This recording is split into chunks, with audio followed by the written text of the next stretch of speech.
Bom, gente, a gente está falando muito em ESG hoje. Antes da gente começar aqui oficialmente, a gente estava conversando um pouco sobre isso, que na verdade, né, é uma nova forma de fazer o social, mas não significa que foi o social que mudou, mas que a gente está passando aí, né, o mundo passando por algumas mudanças e a gente vai precisar lidar com isso, né? Então, hoje, esse encontro, a ideia é a gente passar aqui no máximo uma hora e que eu possa compartilhar com vocês, né, essa visão desse mercado. Então, o que eu preparei aqui foi uma aula. Primeiro, porque eu acredito profundamente que o social está passando por uma mudança, e eu tenho alguns dados para mostrar para vocês sobre isso. É, e hoje, mais do que tudo, né, eu não estou aqui para trazer um monte de respostas prontas, mas eu acredito que a gente, olhando para tudo isso, a gente possa conseguir construir uma visão estratégica e também aproveitar isso ao nosso favor. Então, nós vamos falar sobre ESG, vamos falar sobre mercado de trabalho, sobre governança, sobre desenvolvimento, e, e eu só vou pedir a vocês que estejam presentes, porque muitas vezes uma hora na vida da gente que a gente se dedica, presta atenção, faz diferença em muitos anos da nossa vida, né, com aquilo que a gente aplica. Então, eu vou pedir para vocês estejam presentes, tenham caneta, papel, água, o chat está aqui, está funcionando, vocês podem colocar pergunta, reflexão, conversar entre vocês. Eu não vou ficar olhando o chat enquanto eu estou aqui apresentando essa aula para vocês, mas a gente vai ter um momento em que nós vamos fazer algumas trocas, vou responder perguntas, a gente vai compartilhar, ok? Então, para começar, hoje tem gente nova aqui, me apresentar um pouquinho, né? Quando eu falo que o social mudou, eu tenho olhado para isso há um pouco mais de 20 anos, e comecei no território, acho que como muitos profissionais da área social, comecei lá trabalhando com habitação, fazendo cadastro, organizando o programa, o projeto, a mudança, e naquela época ali, 2005, 2006, eu estava defendendo as políticas locais, as leis, legislações locais para habitação social, e eu não sei vocês, mas a gente tem muito isso quando a gente se forma no social, a gente acha que as regras, as legislações, as agendas, elas podem resolver o problema, e aí, depois que a gente consegue aprovar a legislação, a gente percebe que, além de aprovar a legislação, precisa convencer aí um conjunto de atores sociais a também assumir o que é responsabilidade, colocar em prática. Então, eu comecei trabalhando com habitação, mudei para a Bahia em 2009, continuei trabalhando com habitação social aí como consultora do BID. Depois eu fui coordenadora de um projeto de reassentamento do metrô em Salvador, que foi, né, um grande empreendimento. Fiz doutorado e estive como professora na UFBA entre 2017 e 2022, e aí dentro de uma especialização na escola de arquitetura, mais ensinando sobre participação, sobre processos participativos, metodologias participativas. Mais recentemente, vou pular um pedaço aí, porque foram muitos trabalhos nessa jornada. Em 2024, comecei um trabalho de consultoria na Embasa, na Bahia, uma consultoria que começou com um diagnóstico para entender como é o trabalho social lá hoje, nos últimos 15 anos, 20 anos, como poderia aplicar, como eles podem aplicar a ABNT 2030, os padrões de desempenho aí da ABNT 2030, para que o trabalho social possa atender às agendas, não só as agendas das ODS, mas um conjunto de agendas, e que a companhia possa acessar financiamentos, possa acessar aí alguns projetos que hoje, da forma como o social está, não teria como, porque a gente tem, a partir de 2026, um momento de mudança, vocês vão entender isso, vou falar isso várias vezes, quando passa a CVM, isso não é um assunto que a gente está muito acostumado a falar, mas a gente tem normativas aí nas quais estão dizendo que não é mais promessa. Então, você precisa mostrar no seu financeiro os impactos sociais, você precisa mostrar no demonstrativo financeiro, no relatório financeiro. E esse é o maior gap. Então, as empresas elas vão precisar olhar para o social. O social acaba virando, então, a estratégia. Então, nessa consultoria, a gente fez essa leitura, montou um plano de trabalho, um framework, uma visão de futuro para o trabalho socioambiental da Embasa, descentralizado por território, respeitando as peculiaridades de cada território e também envolvendo outros profissionais, então sendo um trabalho também com uma equipe multiprofissional. Nesse momento atual, né, eu estou coordenando o processo de reassentamento num projeto no Piauí, e aqui eu coloquei uma foto do último evento que eu estive, mas para dizer para vocês que este ano, alguns meses atrás, eu estive num evento do Banco Mundial aqui em São Paulo, no qual eles trouxeram algumas mudanças, inclusive nas próprias regras de financiamento do Banco Mundial, no qual o social, né, acaba se ampliando cada vez mais inclusive para a gente que é técnico, para a gente que tem repertório, traz esse olhar de que mesmo o poder público não pode mais contratar somente por preço. Então, as empresas elas vão também agora passar pelos certames, vão ter que mostrar a qualidade dos profissionais da área social, e isso vai ter um peso maior do que tinha antes. Então, nesse processo todo aí de vida, eu tenho duas publicações, uma sobre projetos sociais, um livro sobre governança, e por mais que a gente possa pensar que o trabalho social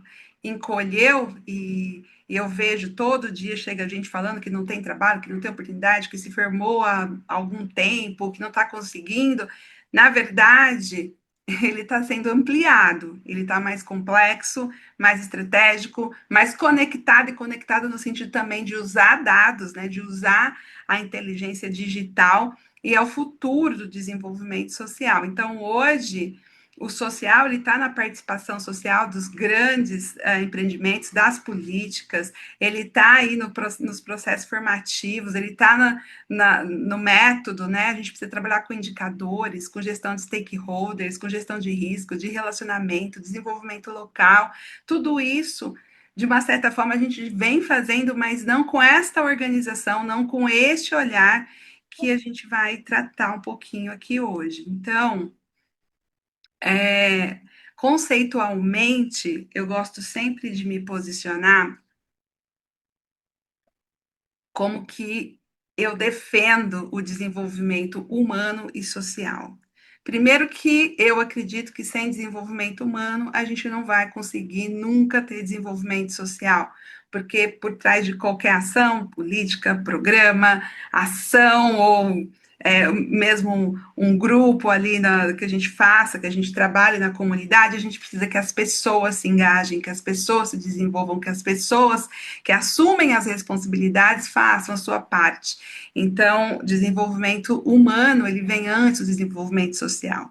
E desenvolvimento social, ele é liberdade. Essa é a tese do Amartya Sen, que ganhou um prêmio Nobel, ele com um outro pesquisador criou o IDH, o Índice de Desenvolvimento Humano, e ele traz esse olhar de que o básico as políticas sociais, o básico precisa ser universal, precisa ser para todo mundo, então não teria que ter essa coisa da gente selecionar quem está pior que quem, mas o básico, quando a gente fala de básico, a educação, a saúde, a moradia, o acesso, né, a cultura, o lazer, o básico teria que ser universal para todo mundo, e a partir daí a gente começa a pensar nos próximos passos, nas capacidades, nas oportunidades, na leitura do que aquele sujeito tem para si como projeto de vida, e aí tem né, a própria ONU tem uma conceituação do desenvolvimento humano como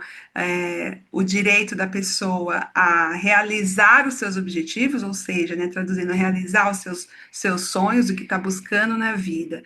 Então, essa visão de Amartya Sen, ela mostra para a gente o seguinte, assistência, ok, é importante, mas ela não vai resolver, né, porque mesmo que todo mundo receba o mesmo suporte, todo mundo vai ficar aí na mesma altura e pode ser que não esteja conseguindo acessar o que precisa para o seu desenvolvimento pessoal.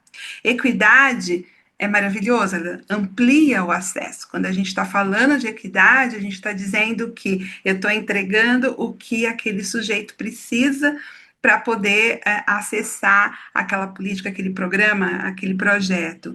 E quando a gente pensa no desenvolvimento, a gente está pensando em tirar as barreiras. Então, a gente já está pensando num passo adiante, no qual o básico já está garantido para todo mundo. Então, aqui a gente pode ter o desenvolvimento como a liberdade de escolha. A gente está falando de autonomia, a gente está falando de pertencimento, porque se eu tenho conhecimento, eu posso escolher. Né? Vocês que me conhecem há muito tempo sabem que eu trabalhei muito com processos participativos aqui no Brasil, em várias prefeituras, não só em São Paulo, na Bahia, em outros lugares, e eu sempre faço essa crítica ao processo participativo, porque as pessoas estão escolhendo, mas elas estão escolhendo a partir, elas estão entre A e B, e elas não conhecem nem A nem B. Elas são ali convencidas. Geralmente, quando a gente tem um processo, até mesmo de orçamento participativo, que é o mais conhecido de todo mundo, a gente vai ter ali grupos defendendo essa ou aquela ação, a pessoa vai votar por essa ou por aquela ação, mas pelas narrativas ela não tem as informações, ela não tem a formação base, ela não tem as informações para poder tomar aquela decisão. Então, quando a gente leva o conhecimento, quando as pessoas realmente são alfabetizadas naquele tema, quando ela consegue entender o que está acontecendo, então aí ela já pode realmente participar no sentido, né, do processo decisório da comunidade, né, da cidade. Então, a gente está falando de oportunidade, de capacidade, de dignidade e de uma liberdade de construir o próprio caminho, que também sai daquele lugar que a gente está acostumado, de ter que ser tudo assim para todo mundo. Quantos projetos sociais eu trabalhei que tinha que ser a geração de renda, aquela ação que foi determinada por aquele gestor, que combinou com não sei quem, que ia fazer, e tinha que ser aquela, e todo mundo é obrigado a fazer aquela. Então, a gente ainda está muito engessado nisso. Então, para vocês, eu deixo a dica aqui, vou mostrar. Esse livro, para mim, é um dos melhores, né? Desenvolvimento como Liberdade, de Amartya Sen. Então, fica essa dica para vocês aí de leitura, para quem quiser conhecer mais do olhar dele. Bom, o ESG não é uma novidade. Antes de começar aqui, eu estava dando boas-vindas para vocês e aí eu vi, nossa, não posso falar seu nome errado, senão eu vou ficar com vergonha, Suami. Boa noite, Cléa, boa noite, Cristina, boa noite, gente. Eu estava conversando com a Suami e ela estava dizendo, ah, não é novo, né? Não, gente, não tem nada novo embaixo do sol, na verdade, né? Então, ESG não é uma novidade, é um desdobramento de questões que já vem acontecendo aí há algum tempo e que a gente acaba que não estudou isso. Eu fiz faculdade na década de 90 e eu não tive essa leitura na faculdade. Mas desde a década de 40 já existia um movimento aí da ONU pela questão dos direitos humanos e tratando essa questão de como as empresas estavam tratando os funcionários, como era a questão dos direitos, a questão das mulheres, a questão do trabalho infantil. Então, tinham várias pautas acontecendo desde a década de 40. E aí, na década de 60, 70, entra uma outra pauta, que são as questões ambientais e sociais. Então, na questão social, a gente tem, né, todo esse rol de temas que já vinha sido debatidos, que já vinha sendo conversados.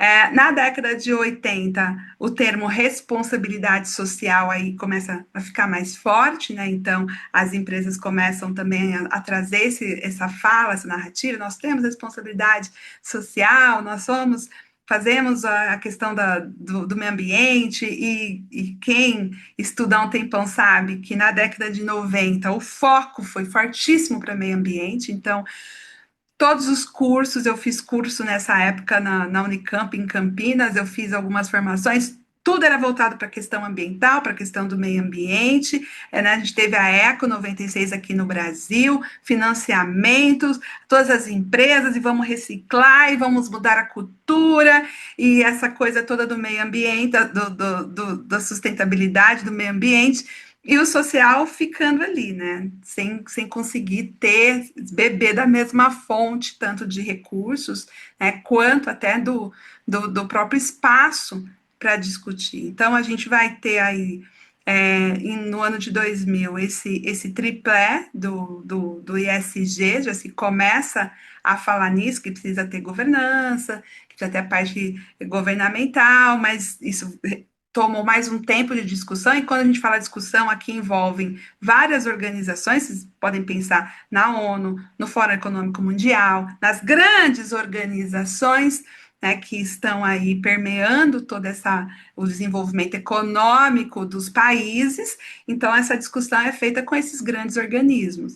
E em 2010 a gente vai ter a formalização do ESG como a gente já conhece hoje, né, do ambiental, social e a governança. O ambiental continua sendo voltado para a questão da sustentabilidade, do clima, dos recursos naturais. O social entra com a parte de ampliando, né, porque a gente olhava muito essa parte do social nas empresas como recursos humanos, e hoje a gente vê como trabalho com comunidade, relacionamento com comunidade, impacto social, desenvolvimento humano, reassentamento. Então teve uma ampliação aqui, e a governança também aqui sendo colocada como a questão das responsabilidades e como as relações vêm sendo organizadas. E aí, em 2024, 2025, a gente vai ter normativas aqui brasileiras, tá, gente? Porque a gente já tem padrões internacionais que vêm acontecendo, a gente tem a agenda da ONU, a gente tem os padrões que vêm acontecendo já há alguns anos, e quando chega em 2024, a gente vai ter a BNT 2031, lançada no Brasil, uma norma brasileira,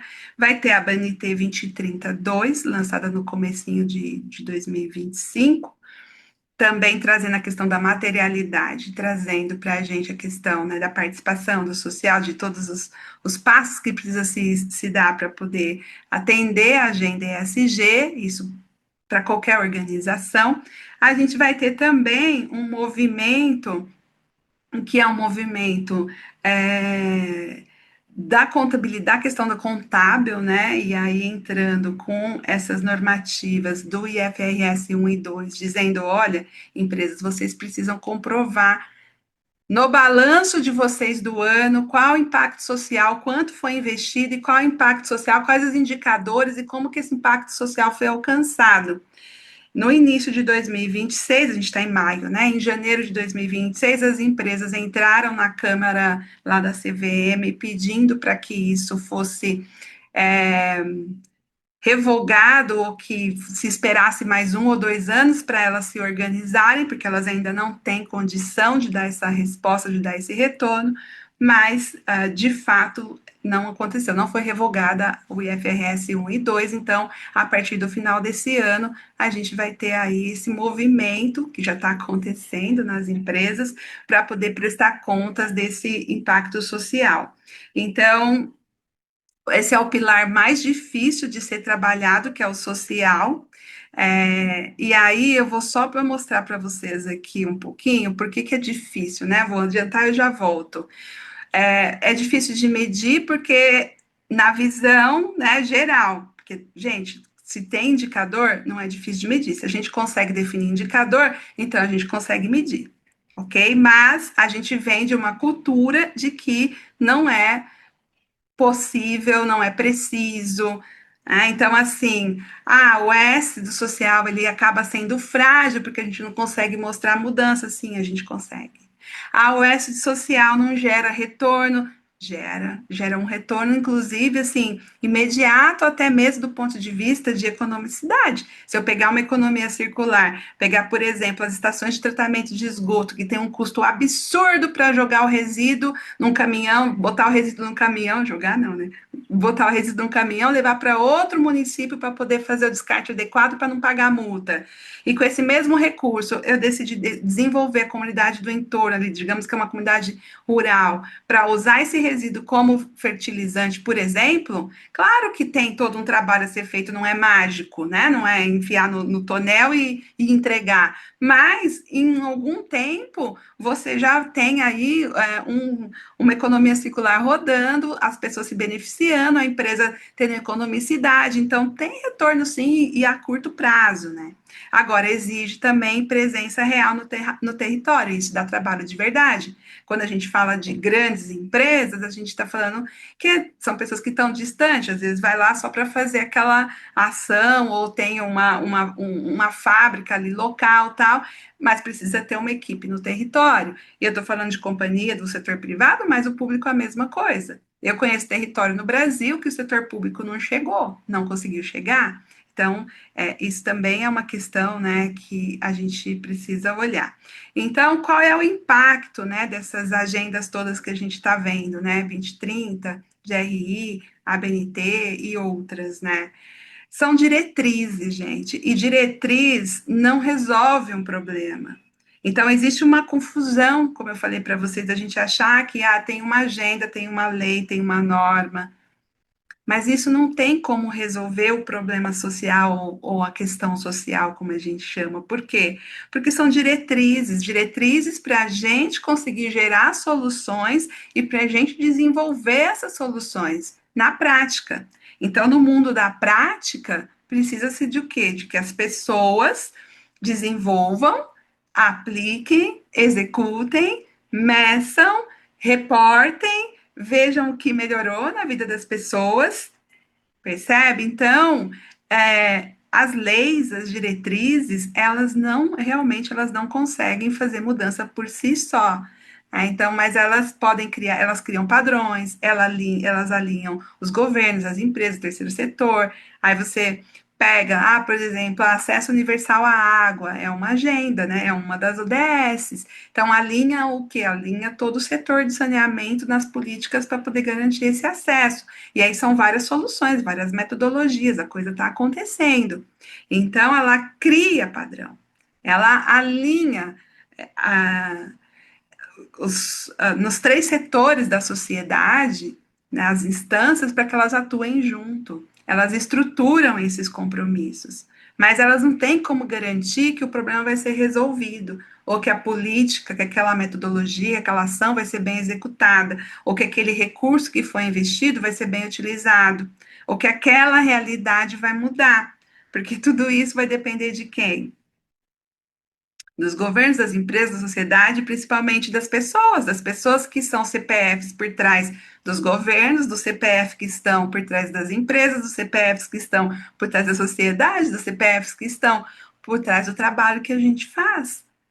Então, a gente também precisa entender a nossa responsabilidade para poder ter o posicionamento, né, e mostrar essa capacidade de execução.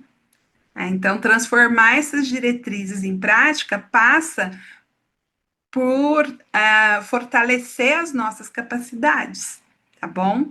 Então, ESG não é uma tendência, é uma mudança que já vem acontecendo há algum tempo, na forma de organizar o desenvolvimento, a questão da gestão de risco, de impacto, e tem algumas mudanças que vêm acontecendo do ponto de vista até conceitual.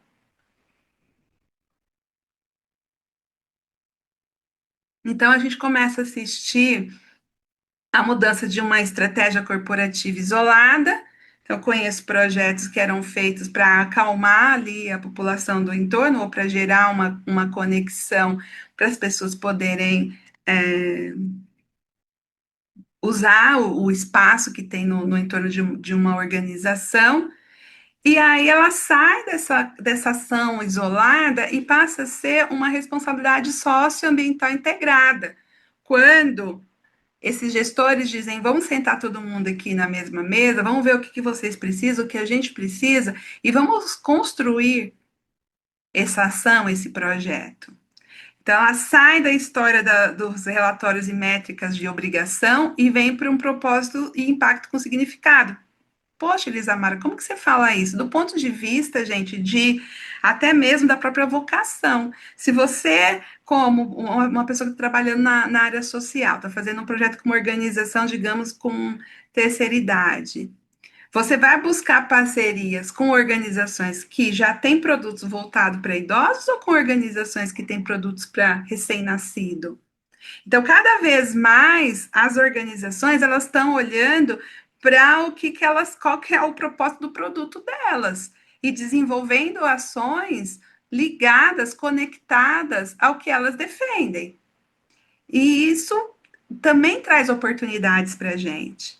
Então, a gente sai também dessa questão das ações pontuais, de comprar a rifa da associação, para ações que tenham impacto social mensurável.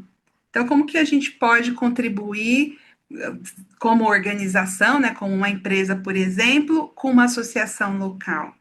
Então, a gente já viu isso acontecendo, teve uma associação de moradores que a gente deu uma mentoria para eles e nós fizemos exatamente isso, num raio de 3 quilômetros no entorno, levantamos todas as empresas, entramos em contatos com todas e descobrimos que tinha umas 3 ou 4 que já financiam ações sociais para as associações do entorno, que é uma ação deles de impacto social das empresas. E aí nós inscrevemos os projetos dessa associação com essas organizações. Mas não é uma coisa isolada, é uma questão de governança realmente colaborativa. Eles também estão buscando os objetivos deles. E aí vamos saindo, né, dessa questão só do cumprimento de exigência para alguns pactos de transformação, porque se eu estou dizendo que eu sou uma companhia, por exemplo, de saneamento, de água e saneamento, e eu estou dizendo que a água vai chegar para todo mundo nesse município, nesse território que eu faço parte, eu estou falando de transformação, gente. Porque assim, eu já acompanhei, já vi situação que a pessoa nunca tinha visto água na torneira, ela buscava de balde todo dia, era 2, 3 horas por dia para isso. Aí a água começa a sair na torneira. E isso muda totalmente a vida da família inteira. Porque são ali 2, 3 horas que foi deixada de fazer aquela atividade que vai ser usada para outras. Então, transforma a vida, tá? Então, assim, sai desse clientelismo, do assistencialismo e vamos olhar um pouco mais para o desenvolvimento humano e social, porque a gente começa a entender que se o ser humano está se desenvolvendo, se a sociedade está se desenvolvendo, está todo mundo se desenvolvendo. Não precisa ter medo, porque está todo mundo crescendo junto. Então, tem um olhar aqui para uma quebra de paradigma. E sair desse lugar de um departamento para uma cultura. Então, não. O que a gente tem visto? Ah, faz uma divisão, coloca 3, 4 pessoas, faz uns projetos pontuais lá por ano, pinta uma escola, leva um voluntariado, mostra isso, mostra aquilo, põe no relatório e ó, fechou.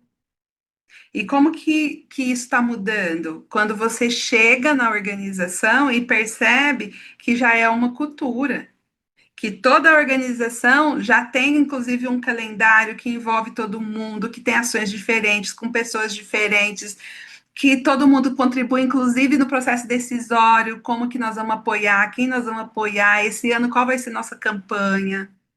É totalmente diferente. E uma coisa também que eu tenho visto é que na maioria dos trabalhos que a gente desenvolve, dos projetos que a gente está, a gente já faz todas as ações que estão hoje nos framework, que estão hoje aí nos editais, que estão hoje aparecendo aí para as oportunidades de trabalho. A gente já faz o mapeamento e gestão de atores sociais, que é o mapeamento de stakeholders, que é a gestão de relacionamento. A gente sempre usou indicadores, não nesse formato um pouco mais aprofundado, qualitativo, quantitativo e com impacto social, trazendo essa nova forma de ler indicadores, mas a gente sempre vem, de alguma forma, ou da forma que a gente conseguia, fazendo as leituras do que mudou na comunidade, na qualidade de vida das pessoas. Só que agora a gente tem mais elementos, mais formas de fazer essa leitura. E essa palavra licença social, né, está na BNT 2030. Tive até uma discussão, você não pode usar licença social porque a legislação brasileira não fala licença social. Eu falei, mas a BNT 2030 fala.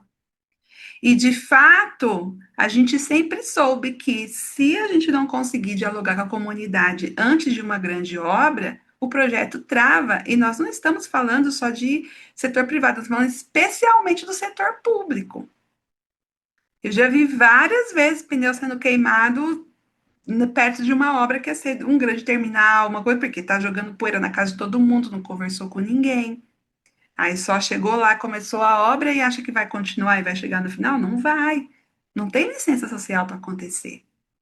Então, a inteligência está colocada aí, vai fazer uma mudança, vai gerar transtorno, vai fazer uma grande obra, um grande empreendimento, público ou privado, a gente precisa conversar com a comunidade. A gente sempre fez isso, gente. Só que a gente não mostrava, não colocava no relatório. Eu contei para vocês que eu fiz essa consultoria da Embasa desde 2025, e a primeira coisa que eu fiz foi pegar o relatório de sustentabilidade deles e falar: nossa, mas o social está aparecendo tão pouquinho aqui. Põe uma página inteira, mostra todas as interações, mostra o tanto de comunicação que vocês fazem todo mês, o tanto de gente que vocês atendem, mostra todas as oficinas, mostra as reuniões, mostra o papel e o poder que tem o social para que vocês tenham a licença social. Então, não é que a gente não faz, não fazia, mas que a gente nunca comunicou dessa forma, nunca organizou dessa forma. E que agora a gente tem essa oportunidade. E a parte da governança, e aí trazendo para a questão, né, dos pactos, a gente sempre precisou construir acordos. Para todos os projetos que a gente trabalha, a gente precisa construir acordos. Seja um projeto de geração de renda, um projeto com mulheres, um projeto com adolescente, como vai funcionar, quem vai participar, como vai participar. Sempre precisamos aí de construir acordos para ter começo, meio e fim. Só que agora, quando a gente fala de governança, a gente vai usar mais o que? Alguns mecanismos para poder monitorar, para poder acompanhar, para poder entender se esses acordos estão realmente acontecendo, sendo cumpridos, se eles precisam ser mudados, alterados. Então, assim, são mudanças que estão acontecendo e que abre janelas de oportunidades para a gente. Então, tem ainda gente pensando, e eu sei que não aqui, tá, gente, nessa sala, eu sei que vocês não pensam assim, mas tem muita gente que pensa, vocês veem, quem me segue nas redes sabe que de vez em quando eu pergunto, estou andando de Uber, eu pergunto: você conhece serviço social? Você já conversou com algum assistente social? Como você vê o serviço social? As pessoas não sabem, a maioria das pessoas não sabem. Elas acham que é doação, que é alguma ação, que é um projeto bonito, que é relatório com um monte de número lá, que é uma agenda para cumprir uma meta. Então, assim, é uma aparência de social, mas não é impacto social, não é o trabalho social na essência dele. Porque ele não está, neste caso, levando ao desenvolvimento social. Então, ele não pode ser considerado. O S de verdade, o social que a gente está falando, é governança clara. Eu estou dentro de estou coordenando um grupo, quem decide, como decide, com base em quê? Engajamento real de quem faz parte, porque a gente também pode estar vivendo situações que a gente quer engajar e nós somos ser humano, tá, gente? Aqui, eu sei que todo mundo que está aqui é humano. Se a gente falar que a gente quer engajar aquela pessoa que chega e dá trabalho a reunião inteira, nem sempre a gente quer, mas a gente vai fazer. Por quê? Porque são as partes interessadas, elas precisam estar presentes. Mesmo que seja alguém que a gente precisa alfabetizar na participação, repetir os acordos um zilhão de vezes, ficar depois para conversar mais um pouco, antes para conversar mais um pouco, porque nós estamos desenvolvendo as pessoas. Então, esse social que a gente está falando de ESG, ele precisa conversar com o público, com o privado, com o território. Você não consegue desenvolver um projeto sem dialogar com as outras esferas, mesmo que seja, o recurso é privado, totalmente privado, numa organização do terceiro setor, mas ela vai precisar, em alguma medida, dialogar com o serviço público, ou vai ter alguma conexão, ou encaminhamento, ou precisar de algum espaço, não tem como, gente. E não tem como, inclusive, resolver essas questões, e aí, nesse encontro que eu tive do Banco Mundial aqui em São Paulo, ele falou, gente, se a gente não começar a conversar entre os setores, a gente vai continuar sobrepondo ações, vai continuar levando nada a lugar nenhum. eles usam um termo que eu não vou usar aqui, mas enfim. Então, assim, o social a gente precisa fazer o quê? Olhar para o território, fazer uma leitura. Porque senão você corre o risco de chegar lá e querer propor o que você acha bonito, porque você já viu isso em algum lugar. Então, a gente precisa aprender a elaborar diagnóstico e a fazer leitura, inclusive sabendo quais são os riscos de fazer a ação A ou de fazer a ação B. Exige um monitoramento contínuo, indicadores e transparência no processo e nos resultados. Enquanto a gente tiver medo de falhar, a gente vai ter muito problema. E eu tenho falado isso há muito tempo. É, teve uma turma de alunos que eu tive na UFBA que teve um dos projetos que deu tudo errado. E a pessoa falou assim, mas eu vou contar o projeto que deu errado. Eu falei, o melhor trabalho dessa turma é esse. Porque todo mundo quer trazer coisa exitosa. Ninguém conta quando está tudo errado, quando tudo falha.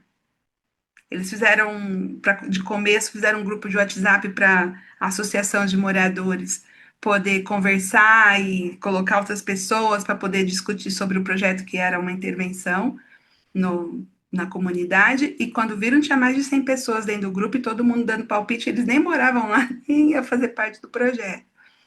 Então, dali, assim, foi desandando a coisa. Mas eu falei, maravilhoso, porque eu quero que vocês apresentem o trabalho de vocês dizendo isso aqui não dá certo, isso aqui não dá certo, isso aqui não dá certo. Porque todo mundo esconde o que não dá certo e mostra só o que dá, e aí a gente fica cometendo os mesmos erros, sempre, sempre, sempre. Então, para ter transparência, a gente vai precisar sair um pouco desse medo de contar que não conseguiu atingir a meta, que não deu tão certo assim, que vai precisar revisar, tá? Então, três erros aqui de quem ainda não entendeu esse novo mercado social. Achar que ESG é só meio ambiente, é só parte de sustentabilidade. Olhar para o social como só a execução, você me dá aqui uma metodologia, um plano de ação, eu vou lá e vou executar. E continuar trabalhando sem entender indicadores. E que eu estou falando entender, gente, porque assim, não adianta também você pegar lá tudo pronto e querer colocar para rodar e não saber como aquilo funciona. Aí qualquer coisa ali que sai um pouquinho fora da rota, você não tem como ajustar, por quê? Porque você não está entendendo o que você está fazendo. Então, a gente precisa aprender o que é indicadores, tá? E aplicar no nosso trabalho. Bom, o ESG saiu do discurso, entrou no balanço, e aí eu estava falando isso para vocês, né? Que esse é o ano aí que tem uma chave para ser virada, porque precisa ser comprovado aí nos impactos, na parte do orçamentária, no balanço. O Estado do Espírito Santo já tem um portal ESGs, Governança e Sustentabilidade, para vocês entenderem que no poder público também está chegando. Já tem município no Brasil certificado, já com índices de maturidade, já de governança, que traz, inclusive, ali são vários indicadores, também está o social, também está a parte ambiental, então é o IS-Gov, já vem acontecendo, pode ser que a gente não tenha muita informação, não saiba muito, mas está acontecendo, e a gente está falando aqui de grandes financiamentos, de auditorias, de tribunais de contas, né, olhando para a gestão pública, já tem cartilhas, tudo isso, esse material, gente, quem está lá comigo nas plataformas, já disponibilizei várias vezes. Já está acontecendo. Agora, claro, né? Tudo tem um tempo e a gente sabe como que é o Brasil, vai demorando para as coisas pegarem, mas eu tenho muita confiança que cada vez mais isso vai ser ampliado. Inclusive, nesse encontro que eu tive do Banco Mundial, tinha o pessoal, eles estão fazendo um financiamento de milhões de dólares aqui em São Paulo para a questão de mobilidade, para novas formas de transporte, e eles estavam colocando todas as regras lá, o que o Estado ia ter que cumprir, atender para auditorias. Então, assim, está acontecendo, vai continuar acontecendo. A gente queira olhar ou não. E aí, gente, eu quero dizer para vocês, quando eu chamo esse novo mercado do social, eu estou falando desse mercado de trabalho que está exigindo um perfil profissional diferente do que a gente estava acostumado. A gente está falando aqui de algumas competências. Então, o social ele passa a ser estratégico porque as organizações precisam comprovar nos seus balanços o impacto social gerado, investimento e impacto. Por que, que eles precisam disso? Para reduzir os riscos. E quando eu falo reduzir o risco do investimento, porque se ele tem menos risco, ele consegue mais recursos. Operar em territórios complexos, que é uma problemática, a gente já viu isso acontecer, do banco chegar para um grande projeto, fazer a auditoria e falar: não vamos financiar, porque vocês não conseguiram licença social, aqui esse povo vai quebrar tudo que for construído e a gente não vai correr esse risco. Então, ele precisa ter o quê? O diálogo, precisa comprovar o impacto, precisa atender às exigências regulatórias. Então, o social passou a impactar a operação. Então, se ele passou a impactar a operação, ele vai precisar se transformar em estratégico. E quem que é o profissional que vai ser buscado para isso? É a pessoa que entende de gestão de risco, que entende de gestão de impacto social, que entende de indicadores, de engajamento comunitário, que sabe o que é governança, sabe o que é desenvolvimento territorial, consegue fazer a análise de dados sociais, articulação institucional, gestão dos stakeholders. Então, a gente está falando de profissionais que consigam fazer uma leitura de um território, ou de uma comunidade, ou de uma situação, estruturar um framework, uma metodologia de ação, articular para que aquelas ações aconteçam entre os diferentes sujeitos, stakeholders envolvidos, medir mensalmente ou semanalmente tudo aquilo que está acontecendo e mostrar o impacto real no final. Então, um conjunto de skills que a gente está falando aqui. Tá? E quais as áreas que mais crescem hoje aí nessa questão do social, né, do mercado de trabalho social? A gente está falando de investimento social privado, então as empresas elas estão buscando desenvolver os projetos de investimento social privado articulado à geração de impacto social, e para isso elas precisam fazer leitura de território. Então, esse ano eu já fiz leitura de 5 territórios e fiz uma metodologia para leitura de sócio-territorial dos PMRR, que são financiados pela ONU, mas está sendo feito, acho que, com o Ministério de Cidades aqui do Estado de São Paulo.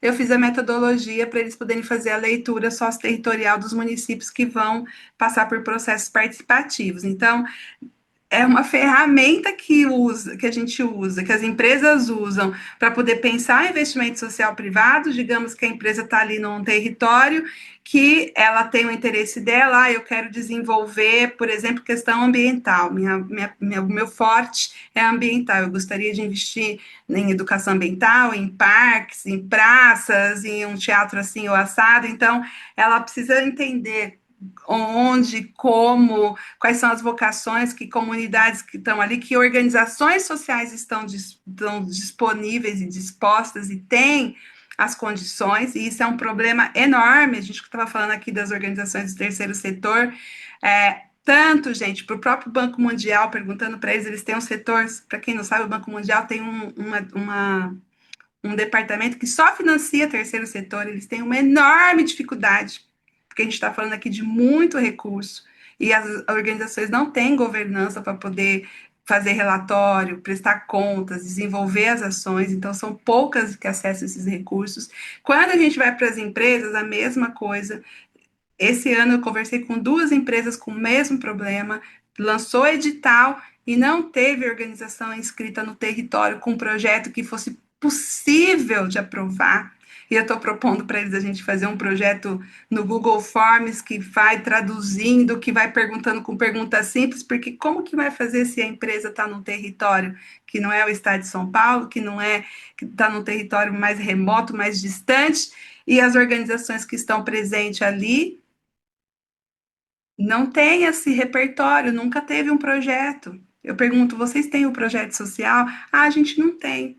A gente já teve muito financiamento aqui da prefeitura, da igreja, aí vai citando tudo que já teve e foi fazendo as ações. Então, tem ali. uma linha do tempo de ações, mas não tem um projeto, não tem um objetivo, não tem justificativa, não tem meta, não tem indicador. Então, é um grande espaço que a gente tem para atuar. E aí a questão do desenvolvimento local conversa diretamente com o investimento social privado, porque as organizações cada vez mais vão buscar o quê? Fazer o desenvolvimento local. Eu falei para vocês, trouxe o exemplo da Embasa. É uma empresa de economia mista, mas a Sabesp aqui em São Paulo já é privada. O que, que eles estão fazendo? Se eu desenvolvo o local, eu quero saber quais são as organizações, quais são as comunidades, qual a troca que eu faço. Aqui em São Paulo tem um programa, por exemplo, que eles compram o óleo de cozinha usado, né? Depois que usou para fritura e tal, e aí eles pagam por esse óleo, e isso gera para eles, né, uma economicidade na questão do sistema tal, e gera renda ali para aquelas pessoas, algumas já trabalham com isso, de coletar e entregar e tal, gera energia limpa, porque depois esse óleo vai virar. Ai, meu Deus, me sumiu a palavra. Daqui a pouco eu lembro, um tipo de combustível que evapora. E assim a gente vai vivendo a questão do desenvolvimento local e como que ele pode conversar com a economicidade das empresas. Deixa eu ver se alguém aqui falou para mim o combustível que eu Suame financia assim. Já vou responder vocês daqui a pouco, tá? Então, a gente tem esse olhar hoje das organizações muito focada nem desenvolver o local, porque isso quer dizer que está desenvolvendo ela também. Se eu desenvolvo o local, eu também tenho mão de obra. Se eu desenvolvo o local, eu tenho troca. Pega uma empresa que tem plantios e que permite, por exemplo, isso também eu já visitei, o pessoal a criar as abelhas, apicultura dentro da área dela. Além da abelha ser polinizadora, ajudar ela também está ajudando a proteger ali a plantação, proteger ali o território dela, porque esses apicultores estão indo e vindo, estão cuidando, qualquer coisa que tiver de errado, eles já avisam, tal. Tá todo mundo ganhando com isso, tá? Então, outra área que a gente vai ter é a consultoria em políticas públicas, então a ESG já começa a aparecer muito forte nas prefeituras, entendendo que como que aplica a ESG nas prefeituras? Vamos lá, rapidamente. Você faz o diagnóstico, né, de tudo que eles têm. Então, eu tenho uma prefeitura, eu tenho o plano de habitação, eu tenho o plano de saneamento, o conselho está funcionando, o Conselho Municipal de Saúde, Educação, né, como estão toda essa parte dos conselhos, como estão a parte das políticas. Eu estou com as prestações de conta em dias, gente. Eu já vi prefeitura que estava há 2, 3 anos sem conseguir acessar programas do governo federal, da parte do social porque o secretário anterior não estava prestando contas. E isso é governança pura, na veia. E quem está pagando muitas vezes a conta são a população que está ficando sem aquele programa. Aí você vai chegar muito perto, não, não fizemos relatório, porque não sei quando foi feita a compra, não guardou o processo de licitação, não fez, não botou na pasta, não fez relatório. É uma loucura. Então, se a gestão pública não acordar para isso, ela também não vai conseguir. Ela quer conversar com o ODS, ela quer dinheiro do banco, que é o Banco Mundial financia. Vocês sabem que o Banco Mundial tem dois braços, né? O braço que financia governos, estados e municípios, e tem o IFC que financia só empresa privada, certo? Então, são dois braços dentro de uma mesma organização. E aí tem que ter governança se eu quero acessar esses recursos. A gente tem a questão da saúde e bem-estar organizacional. Vocês sabem que eu não trabalho com isso diretamente, não é meu foco, mas a NR1 está aí, acho maravilhoso. Quem está nessa frente, quem está se desenvolvendo, trabalhando com isso, tem um amplo campo de consultorias aí. As organizações sociais e as fundações, porque elas precisam mais do que nunca de alguém que consiga ler edital, propor ali a questão dos projetos, fazer esse diálogo aí da captação, porque muitas vezes capta o recurso, tem alguém interessado, mas ele não consegue fazer toda a gestão disso. E aí, gente, a gente também precisa usar a inteligência artificial, a gente precisa começar a olhar para as inovações, porque elas já estão, inclusive, nos programas do governo federal, em alguns programas já está tudo hoje usando inovações. E a gente precisa também dar esse passo para que a gente possa fazer a gestão dos dados, para que a gente possa fazer a gestão dos indicadores num outro formato. Gente, sério, eu lembro quando eu me formei, que eu trabalhei na primeira prefeitura, a gente fazia com caderno, sabe? Pegava a régua, fazia tipo um Excel no caderno, ia botando todos os dados e toda visita que fazia, ia lá e botava alguma coisa, era terrível. Agora a gente coloca tudo dentro do Excel ali e ele mesmo vai gerando o painel de indicadores, com as mudanças que teve todo mês, toda semana. É outro mundo. E a gente faz isso em muito menos tempo. Então, se eu for fazer isso muito em menos tempo e eu tenho os dados da minha mão, esse slide que eu estou mostrando aqui para vocês é um slide que eu gerei ele inteiramente com a IA. A Ana Paula acho que não está aqui, ela que me perdoe, ela tinha começado a fazer, eu falei, cara, eu vou já terminar isso, nem vou pedir para ela. Mas está aqui para me ajudar, não tá? Então, vou usar. Essa que é a história. Então, qualificação não é suficiente agora, porque não se trata de ter currículo. E eu posso falar isso, gente, com toda tranquilidade, porque eu já participei de algumas seleções, eu já tive pessoas que trabalharam comigo que não conseguiu ficar muito tempo, porque tem currículo, tem 10 cursos disso, 3 daquilo, MBA, não sei das quantas, e não sabe colocar uma foto num anexo de um relatório e não consegue fazer uma leitura, não consegue organizar um processo, uma metodologia, não consegue sentar numa reunião e falar, deixa eu acessar aqui e ver exatamente como estão os indicadores hoje, para te falar, tá ali o gestor pedindo, precisando para alguma coisa, ai não, tem que sentar e pedir ajuda e fazer. Não, sabe, não, a pessoa não consegue usar as ferramentas que tem disponível. Mas ela tem 1 quilo de teoria na cabeça dela. Ela sabe conversar teoricamente horas, se for o caso. Mas ela não consegue fazer o que precisa ser feito. Organizar um processo, escrever uma metodologia, monitorar indicador, fazer articulação com os atores sociais, com os stakeholders, fazer uma reunião na qual tenha, de repente, um assunto difícil e que a gente precisa chegar no final com algum encaminhamento, com algum pacto, com algum acordo. Ou seja, pegar todas aquelas diretrizes, aquelas normas, aquelas políticas e passar e colocar isso em prática. Então, assim, o executor pelo executor, hoje não é mais o que está sendo tão buscado no mercado. A gente precisa dar esse passo, desenvolver um pouco mais. Ah, vai sumir o espaço para o executor? Eu acho que não, eu acredito que o operacional ainda funciona bem por mais um tempo. Mas a tendência é sumir. Por quê? Porque se eu não consigo, se você não consegue ter pensamento, ter um processo de pensamento, né, que crítico, que te gere informações para você se posicionar, precisar tomar uma decisão, tome, precisa tratar um tema, trate, então vai ficando um profissional que fica sem sentido estar na organização. Porque cada vez está mais fácil você treinar uma IA para certas coisas que são repetitivas. Eu vou fazer pesquisa, gente, eu sou pesquisadora há muitos anos, eu fiz doutorado. Eu fazia pesquisa, eu comecei fazendo pesquisa numa biblioteca, procurando o nome do autor, era assim que a gente fazia. Tirava xerox dos capítulos. Hoje eu faço pesquisa que eu fazia, acho que em um mês, eu faço em um dia, usando os mecanismos de busca. Então, se a pessoa não sabe nem usar um mecanismo de busca para fazer uma pesquisa, ela vai ficando obsoleta dentro da equipe, dentro da organização. Então, a gente precisa parar de fazer mais curso conceitual, nada contra, tá, gente? Eu fiz até doutorado, mas estou dizendo para esse momento, e começar a se capacitar para realmente fazer o que é preciso. Porque eu vejo todo santo dia, gente. É sério, se eu for ligar meu WhatsApp aqui, vocês vão começar a ouvir áudio. Ai, você pode me ajudar porque eu preciso entregar um projeto social, eu tenho prazo, o edital tá super difícil.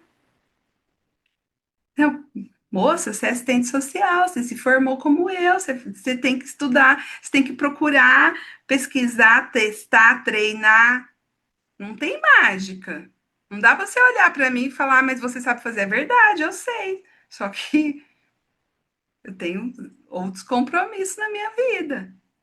E aí eu dou sempre a mesma resposta. Tem uma aula gratuita minha lá no YouTube, você não vai pagar nada, do projeto social do início ao final. Tem meu livro, está gratuito no site, você pode baixar. Fica, é a forma que eu tenho de te ajudar. Agora, parar o meu trabalho, que põe o pão na minha mesa para vir fazer um projeto para você, não vai acontecer. Então, se a pessoa não consegue fazer um relatório, não consegue analisar dados, não consegue conectar a ação com o indicador com o resultado, ela tem muito conhecimento, provavelmente tem gente que você vai sentar para conversar, todos os livros que ela leu, ela sabe, fala. Eu lembro que no meu mestrado eu falava, gente, eu tenho inveja de vocês que sabem falar, segundo fulano de tal, tal coisa, assim, assim, assim, eu não decoro livro. Eu sei que tem alguma coisa que a Marta assim falou sobre liberdade, eu marquei aqui, ó, eu marquei, passei o lápis aqui, eu tenho que ir lá ler de novo, eu não sei de cor. Só que a pessoa só tem isso, tem muito conhecimento, tem muita frase decorada, mas não entrega, cara. E aí, na hora do vamos ver, o mercado de trabalho é uma selva. Se você não sabe caçar, tu vai morrer de fome. Tá? Então, o que sustenta a gente, pensamento sistêmico, visão de longo prazo, capacidade de registrar, analisar, comunicar, saber ler relatório, capacidade de mediação, gestão de relacionamento. Beleza? Bom, agora vamos falar um pouquinho sobre. Deixa eu ver aqui. Pois é, tá todo mundo que vocês estão vivendo isso, né? Ai, que bom, sua amiga, que você tá gostando. Sim, agora a sua me trouxe uma coisa aqui que é super importante dizer. O assistente social tem a sua função privativa na política de assistência social, ok? Fora da política de assistência social, qualquer profissional pode atuar na área de ESG, de responsabilidade social, de trabalho socioambiental. Então, não existe nenhuma norma, nenhuma regra que diga que o profissional de qualquer outra disciplina não possa elaborar e desenvolver projeto social, projeto de investimento social privado, trabalho socioambiental. Não existe. E aí, o que que isso significa? Significa que, como nós não estamos nos apropriando dessas ferramentas, desse mercado, dessas capacidades, outros profissionais estão à frente. Gente, eu trabalho com projetos, ó, muitos anos. E é raro eu ver um assistente social à frente de uma grande empresa, à frente da parte de sustentabilidade ou da parte do social, do investimento social privado. A pessoa está cuidando de todo o investimento social da empresa e você vai conversar com ela e ela é advogada, ou bióloga, ou engenheira, ou sei lá. Porque não é obrigatório que seja assistente social. É obrigatório que saiba responder às demandas que o mercado está colocando. Então, eu sei tudo eu sei muito de social, eu fiz faculdade de serviço social. Tá, mas você sabe fazer um projeto de investimento social privado? Você sabe articular os indicadores, as metas com a proposta o plano de negócios da empresa e desenvolver isso aqui com editais, com organizações sociais e ter todo mês aqui a leitura dos indicadores e fazer os relatórios para o relatório geral de sustentabilidade? Você entende o que é filantropia estratégica? Ah, não. Então, você tem um curso, você tem uma formação, você pode ter várias MBAs ou curso de pós-graduação, mas você não tem preparo para assumir essa posição. Então, assim, o mercado, ele vai remunerar como? Pela responsabilidade. O social passou a ser estratégico, certo? A gente acabou de falar isso aqui. Então, ele precisa de gente com capacidade de estruturar, articular, medir e comprovar. E o social já está tudo aqui, está repetindo aqui de novo. Ganhou valor porque reduziu os riscos, aumentou o impacto, orienta a decisão, organiza a governança, articula múltiplos stakeholders, está mostrando resultado. E aí, essas faixas que estão aqui, gente, foi uma pesquisa que eu fiz aqui. A gente tem um mundo de links que a gente foi pegando, pegamos o nome das empresas, pegamos para poder colocar essas faixas salariais.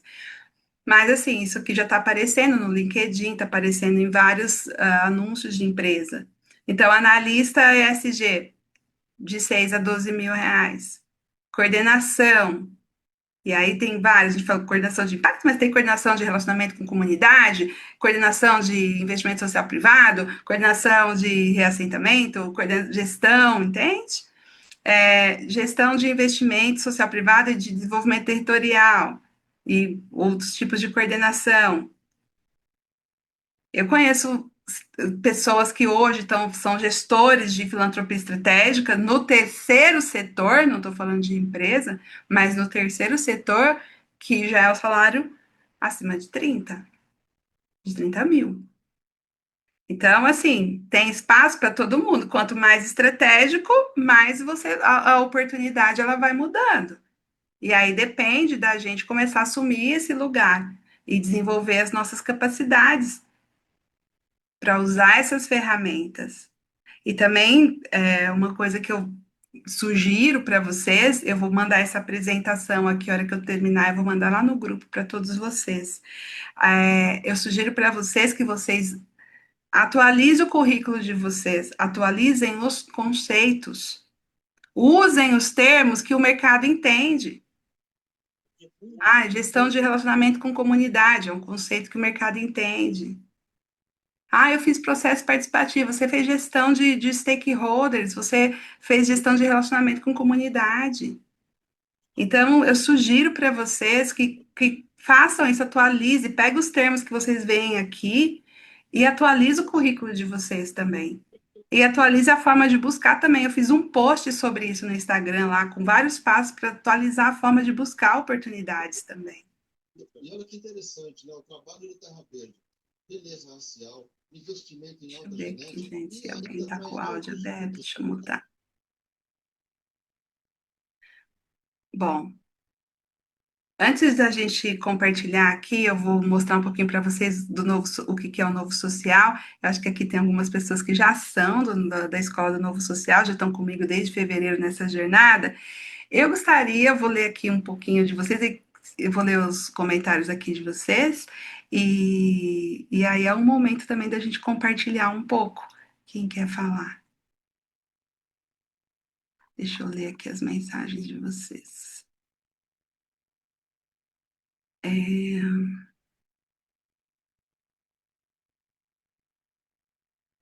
Olha, ele trabalhou no Rio de Janeiro, Suami, que massa. Muito bom. Ó, a Daniela Viana está aqui, trabalha comigo e está aqui vendo minha aula. Muito bom.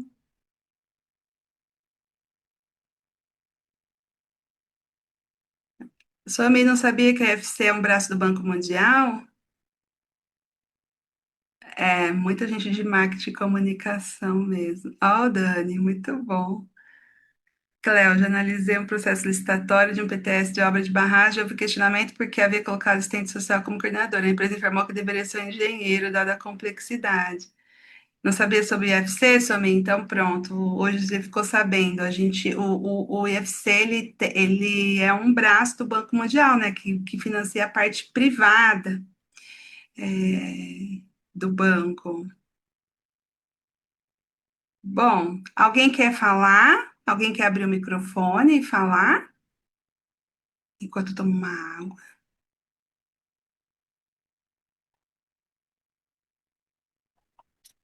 Boa noite, tudo Boa bem? Assistente noite. social, atuo com mais frequência no estado da Bahia e o maior desafio ainda é a valorização financeira mesmo, né, do trabalho social. Algumas empresas, quando você já está trabalhando com mais frequência, elas entendem e até começam a realmente pagar o valor que é justo. Mas ocorre que há 15 dias eu apresentei uma proposta e aí a empresa ofereceu uma contraproposta de 50% de desconto. Isso não é desconto. É, exatamente. Aí eu fiz inviável. E aí o curioso é que tinha uma das etapas lá que era uma reunião de consulta pública para apresentar as alternativas estudadas para a comunidade.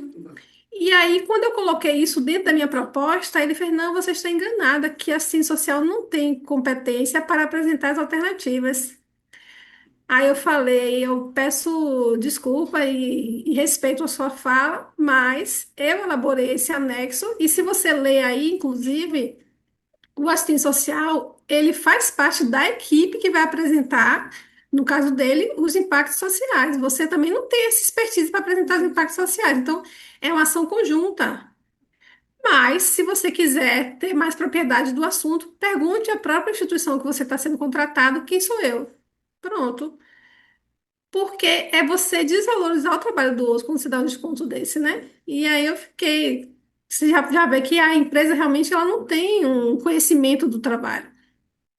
Não, não, e não é um desconto, né? Aí você fala, não, pode ficar com 100, eu vou ficar, pode ficar com meus 50, você fica com 100% e você faz o serviço, né? Claro, né? A gente também responde, consegue responder, mas, Cléo, é um desafio grande e em alguns, como eu falei, né, eu acho que algumas empresas maior do que em outras, porque eles ainda não estão tendo a pancada, que é a questão do financiamento. Então, quando se tem um IFC na tua cola, ou quando você quer o recurso do IFC, a tendência é que eles comecem a olhar o social de uma forma diferente.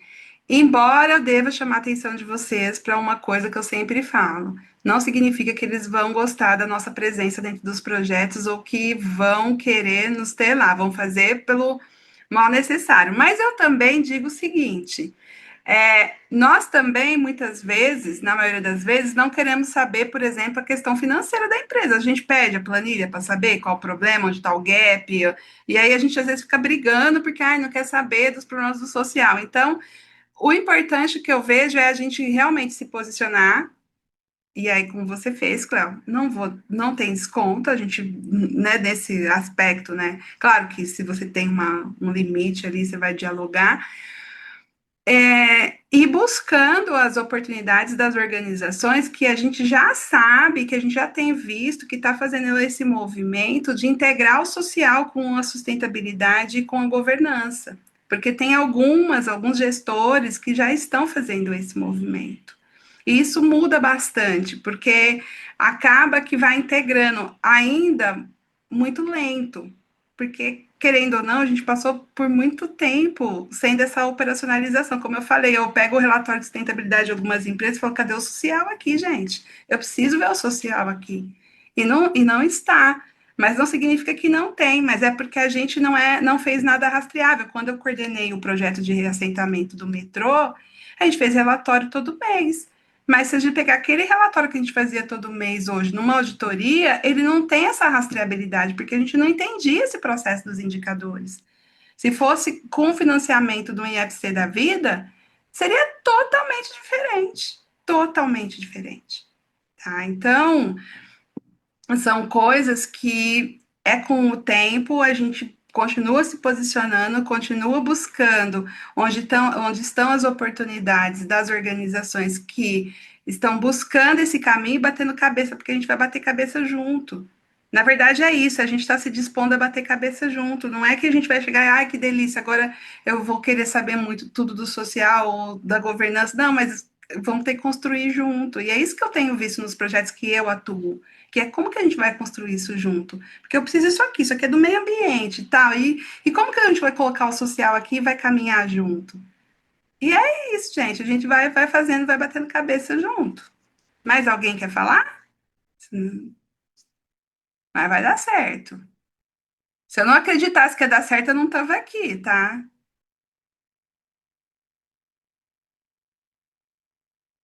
Bom, então, gente, eu vou partir aqui para o nosso próximo slide. Deixa eu mudar aqui. E vou falar para vocês que não são da Escola do Novo Social, porque uma parte das pessoas que estão aqui são fundadores da escola, mas foi assim que a gente começou esse movimento de traduzir essa nova linguagem de uma forma simples, objetiva. A gente tem feito os nossos encontros, a gente já aprendeu sobre leitura territorial, estamos aprendendo sobre o desenvolvimento do autogoverno, porque para a gente ter governança, a gente precisa de pessoas que assumam responsabilidades e consigam cumprir com a responsabilidade. Então, a gente vem trabalhando com isso. Então, o Novo Social é um espaço de formação que vem sendo desenvolvido aí desde o início do ano e mostrando esses espaços onde a gente pode atuar e trazendo ferramentas e metodologias para que a gente possa se posicionar e cada vez mais, né, crescer e alcançar novos espaços, realizar nossos sonhos, porque eu também sempre digo isso para vocês, que se a gente não tiver sonho para realizar nosso, né, independente do que está lá fora, a gente perde a vontade, em alguns momentos a gente desanima, então é importante também que a gente queira realizar, a gente quer gerar impacto social, quer fazer que o trabalho que a gente faz melhore a vida das outras pessoas? Sim, porque é só para isso que o trabalho existe. O trabalho só existe para a gente melhorar a vida do outro. Se não fosse para isso, ele nem existia. A gente não estava aqui, cada um nas suas casas, porque ninguém teria trabalhado, não existiria hoje engenharia, não existiria casa, a gente estaria 2 bilhões de pessoas no mundo vivendo nas árvores, porque a gente não desenvolveu. Então, toda a nossa sociedade ela vem se desenvolvendo por meio do trabalho. Então, é o trabalho que proporciona que a gente tenha um cuidado com a nossa saúde, que proporciona que a gente tenha qualidade de vida, e é o nosso trabalho que proporciona também qualidade de vida e desenvolvimento para outras pessoas. Então, eu quero que o meu trabalho gere impacto social, lógico, é só o que eu quero, mas eu também quero que o meu trabalho gere realização dos meus objetivos, dos meus sonhos, independente de quais sejam. Tem gente que quer mudar para uma casa com jardim, tem gente que quer ir para Paris, tem gente que quer, cada um, o sonho é individual, é do sujeito. Né? Então, também é importante a gente olhar para dentro antes de olhar para fora. Por isso que dentro da Escola do Novo Social a gente tem os nossos treinamentos do autogoverno na prática, que a gente toda semana está falando sobre como que a gente lida com as nossas questões internas para poder conseguir desenvolver melhor o externo, tá? Então, para quem não conhecia, depois eu vou passar o site para vocês, vocês vão poder acessar o nosso site lá com todas as formações que a gente tem. E eu quero contar para vocês que no dia 23 de maio, acho que é daqui 2 semanas, a gente começa a desenvolver o treinamento, que são 3 blocos, então vai ser dia 23, acho que dia 30, e o outro dia 12, porque dia 6 é logo depois no feriado. Então, nós vamos ter 3 dias de encontro, com 4 horas de treinamento. Nós vamos aprender a aplicar o Canva da mudança, que é o Canva que eu uso para aplicar ESG aí nos projetos que eu atuo. Essa consultoria da Embasa, ela foi todinha desenvolvida a partir desse Canva, colocando política, patrocínio, que é o recurso, dinheiro, financiamento, né? Política, patrocínio, pactos, processos e pessoas. Com essa metodologia, a gente organizou o framework e depois a gente foi organizando os indicadores. Então, no módulo 1, a gente vai ter a metodologia do Canva da mudança, como que aplica no seu contexto, né, para a sua leitura do seu contexto. Depois, a gente vai ter o plano de ação e indicadores. Então, apliquei o Canvas da mudança, entendi o meu cenário, fiz um diagnóstico, uma leitura, e entendi o que é prioridade para mim hoje. Então, a partir da prioridade, módulo 2 do treinamento, plano de ação, indicadores. E a partir daí, então, a gente vai ter, depois disso, a gente vai ter o módulo 3, que aí a gente vai tratar da questão da comunicação social, mapeamento, gestão de stakeholders, vamos trazer como que a gente faz esse plano, como a gente faz esse acompanhamento, porque eu tenho o diagnóstico, eu tenho a metodologia, né? Eu tenho o plano de trabalho, eu sei os indicadores, tá? Para eles serem aplicados, a gente precisa de quem? Das pessoas, e para as pessoas envolvidas, para as comunidades envolvidas, como que a gente aplica isso? A gente aplica exatamente, né, fazendo um mapeamento das partes interessadas e um plano de comunicação e desenvolvimento junto com as partes interessadas. Então, esse treinamento eu sempre faço ele com orientação prática, sempre aplicando, né, junto com vocês aí na área de trabalho, no trabalho de vocês, e é claro, né, todos os roteiros, as ferramentas, os materiais de apoio que vocês vão poder utilizar aí para o trabalho de vocês dentro dos projetos. Então, aqui é o foco na aplicação prática, né? E a gente precisa aprender a posicionar o social com essa nova linguagem. Para quem precisa aprender a posicionar o social com essa nova linguagem, o nosso treinamento ele já vai começar aí no dia 13, tá bom? Então, eu quero fazer esse convite para vocês, para quem tiver interesse de fazer esse treinamento com a gente. Deixa eu ver aqui se tem pergunta. Eulália, muito bom. A Eulália trouxe uma coisa aqui importante, gente, porque eu acabo nunca fazendo foto com vocês das aulas. Outro dia eu falei, ai, me lembra, gente, porque eu falo demais, né? E vou falando, falando, ó, vi a sua amiga agora. Pronto, gente. Então, eu quero deixar para vocês o convite para quem quiser participar do nosso treinamento. Bom, boa parte do pessoal que está aqui já está no nosso treinamento, então já são parte do Novo Social. E para quem for fazer o treinamento com a gente para aprender a aplicar o Canva dos 5 pilares, eu vou fazer um convite aqui, vou mandar para vocês. Por hoje a gente vai ficando por aqui. Passei um pouquinho da hora. Mas muitíssimo obrigada. Muito obrigada, professora. Boa noite. Até o próximo encontro.